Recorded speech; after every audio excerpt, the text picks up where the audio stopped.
Welcome to the National Chumps Podcast. I'm your boy Bird. I'm Rev! And I'm done. Yeehaw.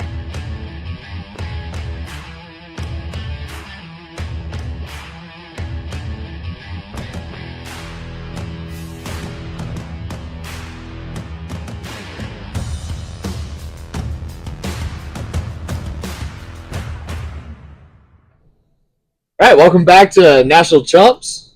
Today we're going to be bringing you some immediate feedback on the top 4 seeds from each region in college basketball.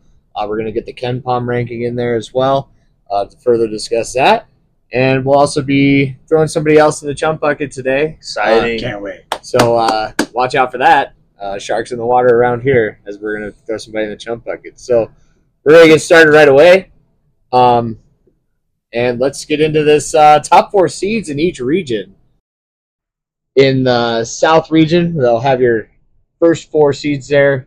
So you have number 1, Auburn. Not a surprise. Not sure. Number 1 overall national seed. They played the best. Gotta be.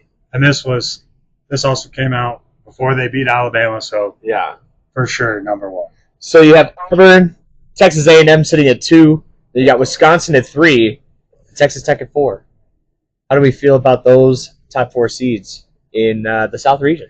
Not sure I agree with the Wisconsin, but you also got to think there's 4 other seeds in each other region. Just not feeling the Wisconsin. I don't know what it is. I just don't think that they have deserved to be up there, especially when coming around to, the tournament time. What other seeds could be better? I saw this region, and my first thought was, what a brutal draw for Auburn. Oh, Yeah, I thought the same exact thing, to be honest, too. You have the 2 of the hottest teams in America right now, Texas Tech and Wisconsin. oh yeah. That's brutal. But the selection committee loves a little drama Oh, yeah. on Selection Sunday. So I think that South region's one to look hot. Keep your eyes out for, because there could be some drama, some upsets there for sure. When you compare it to the Midwest region, right? So if you take a look at the You Midwest. got one in the Midwest. Number 1 in the Midwest right now is the University of Alabama. Okay. Kansas is the 4 seed. Purdue is the 2. Disagree with that. And Iowa State's the 3. I don't know why Kansas is a top 4 seed. I will never understand the love for Kansas. And I think, Man, they do the same thing every year. Yeah. Every year they do the same exact thing. how many times have they had a meltdown this year and they've blown significant leads in a game? 100%. And you're telling me that team is a top 16 in America? I mean, we still have a month till March Madness. That could change. I think they're on the brink for me of being one of the, one of those teams on the close to being out of the tournament. Yeah, Or at least that high of a ranking for sure. I definitely think that they end up on the bubble somehow. Yeah. Somehow, some way, they'll end up on the bubble. I mean, but when you take a look at the Big 12, the other 4 teams that you have in there, you have Texas Tech, you have Iowa State, you have Arizona, and you have Houston. Yep. Right? So those are your Ooh, I love those are your Houston. Dude. See, I'm not as keen on Houston as I have been in years past. But They're a little up and down. right now they're number 3 in the Ken Palm. And if you're looking at that first matchup in the South region, like if we're looking at Auburn and Texas Tech right there, Texas Tech right now, their net rating has them at 7th in the Ken Palm, and they're a 4 seed. Yeah. So it's kind of just showing you the landscape of everything right now. It's still very, very murky. And there's definitely going to be some exciting matchups along the way. We look in the East, we have Duke, St. John's, Tennessee, and Arizona. I think Arizona is one of those teams you need to be on the lookout for getting into the Elite 8, Final 4, just because they can finish games, and they've proven that a multitude of times this year. They can score the basketball. They can score. And they the score basketball. very well, and they're fast. But then they were matched up against Houston this week, lost by 4, and only put up 58 points. But On the road, the big at home. Hey, Houston has always predominantly had a huge team. Okay, they bang in the paint. They shoot from outside. They bang in the paint. Right? They just pull out defense. They pride themselves on defense and just being absolute dominant in the paint. So I think if teams don't know how to stop that, which for Arizona, a team like Arizona in the Final Four, or the national championship, it could hurt them because they're a fast-playing team. How do you match up well with such a big, roster? Well, that's what March comes down to, right? Like we take a look at a team like Alabama, right? Yeah. And Alabama can score. They average between 76 and 80 possessions a game, like outworldly fast. Yeah. And they're willing to play up tempo. They're willing to spread the floor. Gotta get those big guys and they're moving. moving, right? But then what happens if they play somebody who's slowing them down, makes them play half-court offense, and make them uncomfortable? In Alabama-Houston game would be awesome. It would be awesome. And like we saw last year with Alabama, right? They played at a similar pace. This year they're playing faster, believe it or not. Yeah. Right? But they played a team like Grand Canyon who was also willing to run out the gym with them. It was a track meet. It was. And it came down to the last couple shots. So it all is dependent on matchups, which makes a March so much fun, right? That's where the Cinderella and the little guy comes into play.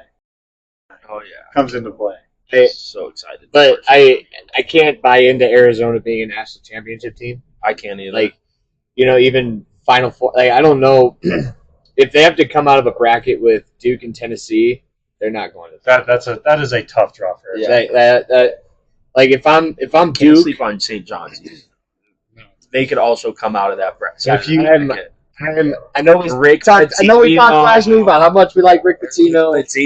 But I just can't. I can't buy into St. John's yet. If you get a matchup between Tennessee and St. John's, hammer the under. Neither team will get to 50. It'll be an elite grudge match in the paint. Yes, There'll be elbows, technical fouls, flagrant ones, and it'll be awesome. Amen. If you look at it, because then we can look at the South region or the West region, excuse me, and we have Florida, Michigan, Houston, and Kentucky.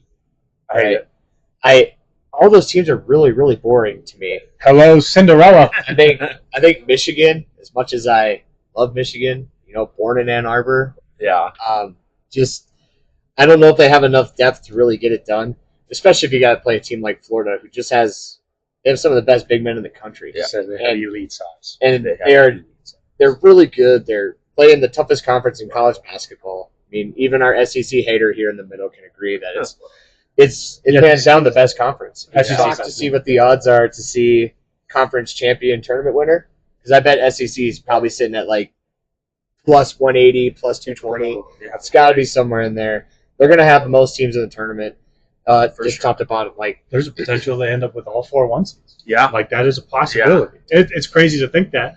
But with Houston losing, right, if Duke slips up anymore, if they lose potentially 1 or 2 more games, Tennessee just slides right into that 1 slot. Yep. And really, you look at the way the bracket could be set up. Could be an all SEC Final Four. It's certainly possible.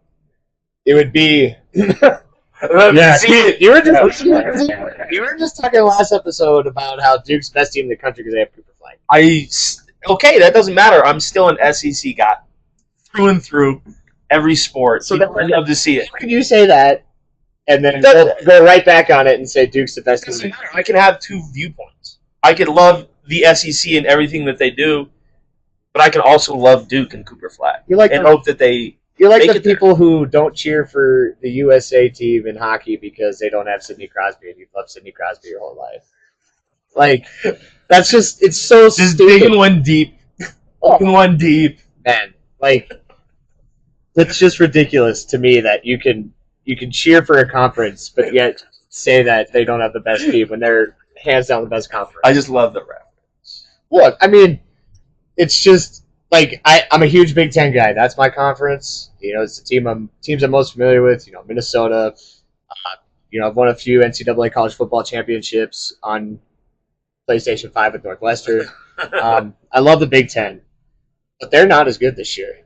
Yeah. Like, Purdue lost Zach Edey, and it seems like the whole conference just forgot how to play basketball. But they're still rolling. They're still in one of those top 4 positions. Well, yeah, they're going to be because that's just how college sports works. Like, you're not going to put a McNeese in the top 4 unless they do something really, really special. Yeah. And if you look to the adjusted rate of offensive efficiency, right? Like, ooh. all those Big Ten teams, right? From 1 all the way down through 8, all those Big Ten teams are globbed into areas where they can play really fast on offense or they can play really slow on defense. They're very good at going both ways compared to a team like Alabama where the tempo's elite. Yeah. But what happens when the tempo's not elite? Right? What happens when they can't score 90 points a night and they're forced to slow the pace? Yeah. And they get uncomfortable. This guy just loves Ryan Hammer and that Ryan Hammer and the trapezoid of excellence. The dude doesn't miss. He does. He doesn't like it's. Right? It's crazy. He's got it figured out He's got his special to a T. Ryan Hammer 9. Go check him out. Might help your March Madness bracket. Amen. It'd be nice if he said he could check us out too. National Chumps. Don't forget about us, Ryan.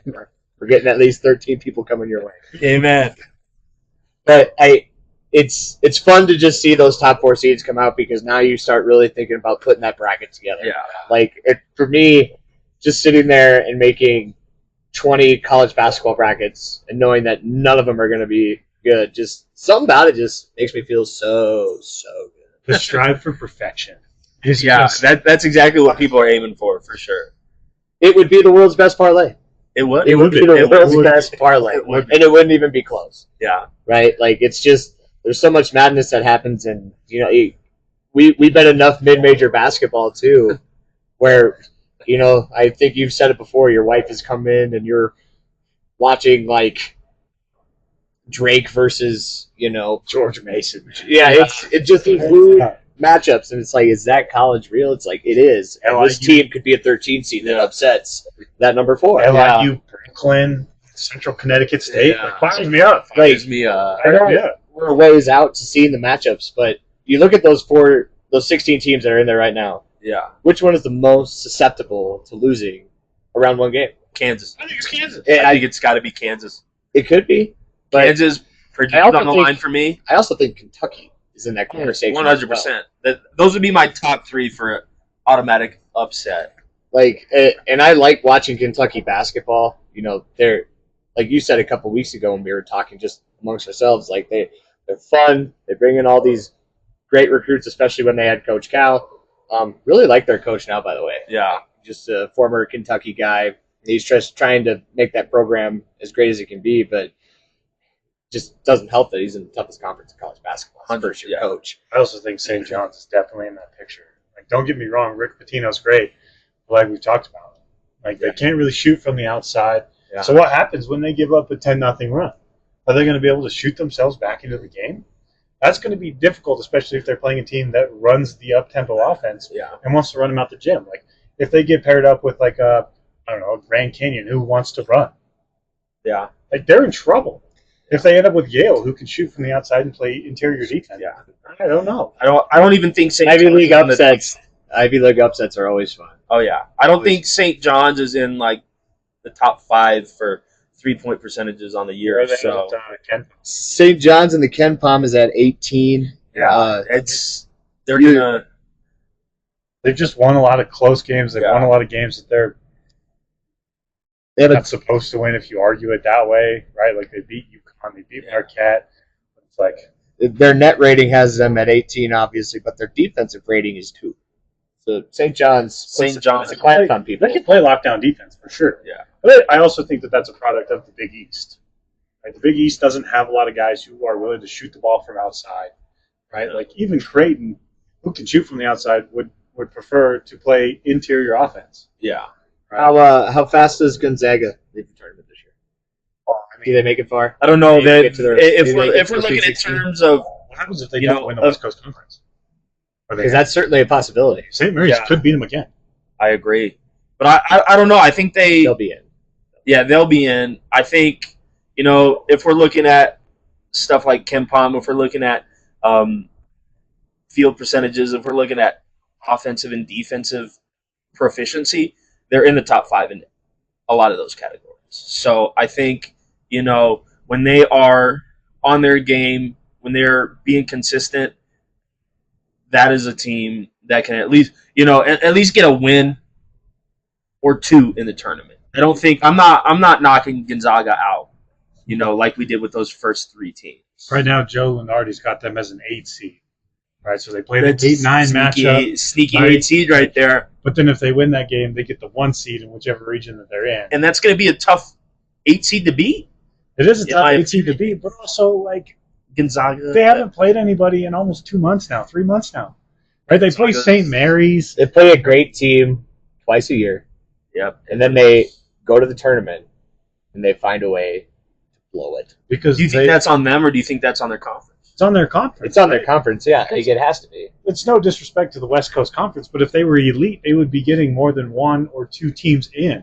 And generally, if they get 2 teams in, it's Gonzaga and St. Mary's, and then everybody else is left to themselves. So do you think? Which, by the way, the West Coast Conference tournament is probably the wildest bracket you'll ever see. Do you think if Gonzaga, happened to move into the SEC basketball range, do you think they do predominantly better in tournament scenarios? I think they'd be a 500 team, maybe a little bit above that. Yeah. I mean, they're just not getting the big names like they used to either. Like, I think the biggest name that they've had in the last 5-10 years is probably Jalen Suggs. Drew Timmy? Yeah, what I mean, Drew Timmy did put the team on his back for 2 years. Yeah. And Drew Timmy was fun to watch. He was legit. Gonzaga's always got 1 or 2 white guys that know how to hoop. Yep. And, there's not a lot of teams that do that anymore except for, like, Creighton. Wisconsin. And there's Wisconsin. Wisconsin. And there's a reason why they never made the jump to the Pac-12. Yeah. Right? That invite was probably open years ago when we started conference realignment. Yeah. But it wasn't taken. Why? Because No one wanted to play in the Pac-12. also Gonzaga got to go to the tournament every year, right? Yeah. But you got to remember, the tournament's also a moneymaker for some of these schools, Yeah. right? Yep. Yeah. That's And true, so too. if you're guaranteed a lock to get into the tournament every year and make a couple of extra $100,000, Yeah, and why as you not? make the run, you get millions, right? It just changes everything, the complexion. Okay, so we've been spending a little time talking about the top 4 seeds. Now it's time to try to dig a little bit deeper. Let's see if we can find one of these teams that are mid-major schools that might have a shot to upset one of those big 4, or better yet, maybe even make a little Elite 8 run. Okay, very, very hard to do as a mid-major team, but I know that there's some teams out there that we've all kind of had our eyes on. Doug, who do you like? Who do you like? Who don't I like when it comes to Cinderellas, man? Depending on who makes the tournament out of the Big West, whether it's UC Irvine or UC San Diego, both teams are going to be a problem. Okay? Both teams can shoot from the outside. Both teams have big men that can play inside, and they both play really, really good defense. And they're probably going to end up being anywhere from the 13 to the 12 seed. And we all know that those pesky 13 and 12s find a way to just get it done over the 5. Yeah, that 5-12 matchup is just diabolical every year. And especially, we were just kind of ragging on Kentucky and Kansas, some of these other teams that we see as kind of a weaker 4 seed. If they get matched up with some of these 13s, they're going to be in some serious, serious trouble. Especially these 13s and 12s that have 5th and 6th year seniors on NIL deals, who are just in it now for just the tournament and the madness themselves and wanting to be that guy in the tournament. Yeah. Hey, it's just one of the most beautiful things in college basketball. Some of these guys that just keep coming back. 5th, 6th year guys. Like I think the Minnesota Gophers had like a 7th year senior a few years ago, Trevor Mbakwe, just never stopped playing for the Gophers. It seemed like every time he turned it on. Who was the guy last year when we were doing our March Madness picks? The last 2 years we took him into Madness. Oh, He's scoring 40 points a game. The guy from Kentucky. Yeah. Yeah. I can't remember what his name is. Like Uwe or something like that. Just rain and freeze, taking games over at the end. Just can't stop.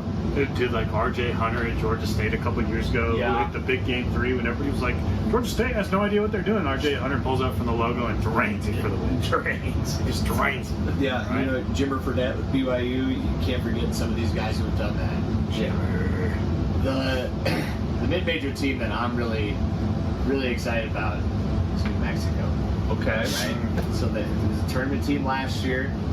They did pretty well. They have guys that obviously have that tournament experience. If they get matched up with a team like Kansas, they'll self better watch out, because that New Mexico team is not only going to know how to play basketball like they've been doing all year, they're going to know how to play tournament basketball at championship level. Yeah. It could just really elevate them to being a really scary team. I was watching Drake play Bradley the other day, and Drake's been kind of one of those teams over the last few years, and I think they had, 2 years ago, they were like 18-0 against the spread. So if you were betting Drake spreads, didn't hurt you. Yeah. They didn't beat you there, but they're obviously another team. But I was watching them the other day against Bradley, and I wasn't too worried about what they can do, even though they have a really, really good record at 22-3. But I like New Mexico. I think little Rick Pitino Jr. He's a coach down there, right? Yeah. Yeah. I think he's got a good little program down there, good little squad. Amen. Good little squad. My biggest concern with Drake is they're the team that plays super slow. Like they're slower than 2017 Virginia, who got beat by UMBC. Oh, right. They were what a the game! first one seed to go Flashback down. Friday, right there. Right. And so, if Drake's going to play at that pace, my concern is when they get matched up against somebody who has the tempo, right? Like in Arizona, Iowa State, who can play that style. Yeah. Boy, they're in trouble. But if they get somebody like a Purdue or a Wisconsin, like they're in the game. Yeah, They're in the game for sure. Yeah, we just gotta get those white boys playing basketball against each other. They'll slow it down a little bit. I think if we're talking mid-major teams, I think the one that I've been looking at the most, UNC, Northern Colorado. Ooh. How do we feel about that? The Golden Bears up in Greeley. Amen. You ever been to Greeley? I have. What'd you think? It smells like shit. Hey, It's a great way to describe it. people in Greeley would say it smells like money. Okay. But that's besides the point. UNC, could they make some rumbles in the madness? Quite possibly, right? But biggest thing is got to get past that tournament, win the conference, which they have the capability to do. I definitely think that they have the team to win the Big Sky. It just becomes the question: when was the last time a Big Sky team won a tournament game? Right? Think about all the teams like Eastern Washington. Like hasn't really generated a whole lot. Portland State's only made the tournament once in my life, and they were one and done. Yeah. Right? It's one of those conferences they just don't play the matchups or the competition necessary to find that elite level to win the tournament. There are some teams in the Summit League, NDSU, South Dakota State. Yeah. They always seem to be everybody's kind of like that 12-5 or 13-4 favorite. Like, watch out for these guys. And then you have Omaha, who's been playing really well this year. Yeah. North Dakota State. I think whoever comes out of the Summit League is just going to have a chance 100%. to really win a first-round game. Yeah, looking at stats, South Dakota State in that offensive efficiency, portion.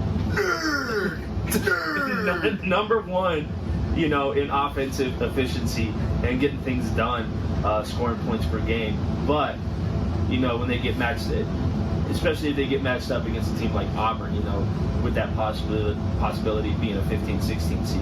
Yeah. Can they handle, those guys that can just absolutely ball? I know this is really, really crazy to say out loud, but I don't really think a number one team is going to lose to a 16 seed this year. I don't. I feel pretty confident about that. I feel pretty good about I feel that. pretty good about it too, but it would always just fucking add to the madness. I mean, there's going to be something that adds to the madness this year, and I'm telling you, That's why they it's call going to it. be New Mexico making the Sweet 16. I wish out of the Summit League that St. Thomas was eligible this year because boy, the Tommies can play ball, Yes, they can. but they got one more year, and I think after this year, I think Tommy's league to run. The Tommies are legit, man. Shout out to St. Paul, Minnesota, St. Thomas. My grandpa went there. Yeah. My uncle went there, and a few aunts and uncles went there. Weren't you just wearing a St. Thomas one last week? Last week I did have a little Tommy pride on. Amen. I have a lot of love for that campus, but man, they've been playing good basketball this year. They really have. They're one of the best teams in that Summit League, and for a team that was just D3 a few years ago in all sports, to make that jump is pretty impressive. They've been competitive just across the board. I mean, they ran train in D3 basketball for a long time. Yeah. Same thing in D3 hockey for a long time. They definitely earned their way to the D1 level, but even if St. Thomas was in the tournament this year, I don't know if they have enough firepower quite yet to make a lot of noise. But it's just good to see some more D1 schools in Minnesota outside of University of Minnesota. 100%. Another team that I think will be in that conversation between that 12 and 13 line, George Mason. Yeah. George Mason can shoot the ball. They can. I said it a couple weeks ago because I've been gambling on George Mason. Yeah. I'm like, man, when they get to the tournament, they could be a problem. And if they get that 12 seed and they get matched up against a St. John's, boy, if they can shoot out the gym that day and they're better than St. John's that day, look out. Best thing about college sports, any team can win on any given day. Love Right. that. Like it's Love that portion of the game. It's not D1 football we're talking about here. Yeah. We're talking about college hoops, and it's whoever is playing the best basketball that day, and I will continue to say that until I get put in the ground. Yeah. But again, it's super fun to make these brackets and just start to see how they're going to unfold. I love making big groups with my friends. Like my uncle put me in a league when I was in 8th grade, and there was 45, 50 people in it, everybody paid $20 a piece, and I won the whole thing because Michigan had the miracle run. Beautiful. That's awesome. And you know, as an 8th grader, when you win almost $1,000, you feel pretty freaking good about yourself. Yeah. So shout out Uncle Chris for getting me hooked on gambling. Guy knows ball. God knows. Guy knows ball. The guy we ball in 8th grade, I haven't known ball in a long time. I don't think these brackets right anymore. But Go ahead and tell us in the comments who you think is going to do the best, out of those top 16 teams that we talked about, as well as who your favorite, upset team is going into it with those mid-major teams. That mid-major dog. That major dog. and who knows? Maybe there's a team that's sitting there at 500 right now and makes a miracle run through their conference tournament. Yeah. And you're right. Like, who's stopping? Let's say Oregon wins the Big Ten tournament. There's an automatic bid that gets taken away from some of these other top teams that are on the bubble that could really hurt them. Like, Could it be Vermont basketball? John Becker's got the boys fired up. It's taken a little bit of the season. Coach Becker came out and said, we're just a quiet team. We don't communicate very well. They went on the road to Maine. I was concerned. At home, Vermont will be pretty good. Okay? People of Burlington, Vermont got it locked down there in Patrick Gym. Burlington, Vermont. Yeah, Burlington, Vermont, believe it or not. But when they went to Maine, I was like, man, this is the true test. They were underdogs going on the road. John Becker took them boys up to Orono, Maine, and they beat Maine. Could you imagine your biggest test of the year being Maine, right? And then you win your conference tournament. It's like, oh, great. Now you get to do a playing game. And then if you win that, Auburn. you get to go play Auburn. Well, go have some fun. Go have some fun. So do you Try guys, your best, boys. you guys remember at the beginning of the year when Auburn beat Vermont like 100 to like 38? I do. Yeah. So Vermont's biggest test was to beat Auburn. Hey, you know what they say? Hard to beat a team twice. That's right. It is hard to beat a team twice, but I think in that Vermont-Auburn case, if that situation does happen, I think the line could be 48.5. It probably could be. I'd probably But- have Auburn. Look out, America East still runs through Vermont. Amen. Right through Coach Shelby's nipples.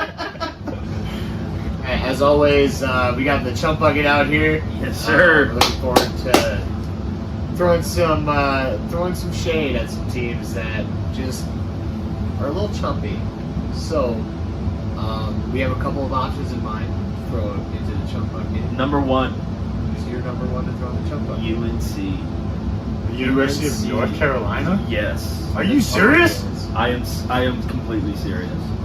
Where are they at? Are they in the top 25? They're on the bubble. Are they in the top 25? They're on the bubble. Doesn't is that matter. Not, is that not good They're enough not for in you? the top 25. They haven't been this year. Barely last year. Okay. Who's their last predominant team? 2 years ago. Yeah, maybe. I mean, I can't really disagree with you about North Carolina. I mean, when you are a blue blood program, your expectation is similar to SEC football, and it's championship or bust. And North Carolina definitely has not been living up to that. So, due to that, we are going to put North Carolina in a chump bucket because they're chumpy. And Very, very chubby. a team that should be a hell of a lot better than what they've been putting out the last few years. Obviously, this transition from Roy Williams to their new head coach, it's taken some time, maybe. Yeah. Just putting that as nicely as possible, it's taken some time to transition that program. But when you have Michael Jordan as one of your biggest supporters, do you get time? I don't think so. I don't think you should. They should be, just like their football team, running up the NIL deals, and they're not. You have the ability to literally, put money out and buy these kids to have better recruiting classes. And, even if they are in the top... kids, Coach Cruz. Dang, son. Or are you getting out recruited by Rutgers? Exactly. Why? Why are you? Speaking of which, Rutgers, you have one of the best recruiting classes you're ever going to get for the Scarlet Knights. And you're not even 500. Not even. What's up with that? That's a chump bucket for me. Yeah. Because I am tired of seeing these great players like Ace Bailey and Dylan Harper, 5-star recruits coming out of high school. Yeah. 4th best high school recruiting class in the country last year. And when you're in a league that's one and done, freshmen leave you, you better find a way to win with what you have right in front of you. And Rutgers just has not been doing that. In a year where it seems like the Big Ten is a little messy, right? Yeah. Michigan isn't dominating. Like, for the Big Ten, not really.